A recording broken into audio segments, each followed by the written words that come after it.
Bilang isang kilalang professional basketball player, ilan sa mga nakakatawang pangyayari na nangyari kay LeBron James sa NBA ay ang mga sumusunod. Isa, ang kanyang mistaken identity sa isang commercial. Sa isang reklamo ng Nike, nagkaroon ng pagkakamali na siya ang itinuturing na isang imposter ng isang sikat na artista. Ito ay nagresulta sa mga nakakatawang eksena na nagpapalitan sila ng mga sigang at hindi alam kung sino ang tunay na LeBron. Dalawa, ang kanyang mga comic relief moments sa sidelines. Kapag nasa bench si LeBron, madalas siyang nakakaramdam ng pagkasabik at nagiging aktibo siya sa pagsuporta sa kanyang mga kasamahan.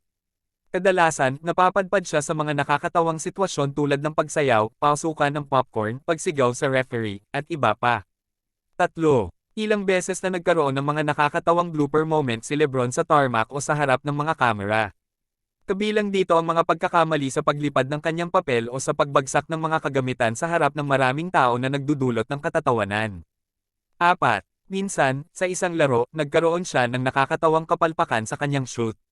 Matapos ang isang standout move o dribble, may mga pagkakataon na hindi niya mahuhulugan ang kanyang tira o sa halip ay diretso itong sa labas ng court. Ang mga ganitong insidente ay nagdudulot ng regla o mga biro mula sa mga kalaban at sa mga kasamahan niya sa team. 5. Nangangahulugan rin ng katatawanan ang mga funny commercials na si LeBron James ay naging bahagi. Nagkaroon siya ng mga cameo roles at mga aktibong papel sa mga nakakatawang ads tulad ng mga fast food chain commercials, karakter na superhero, mga sketches, at iba pa.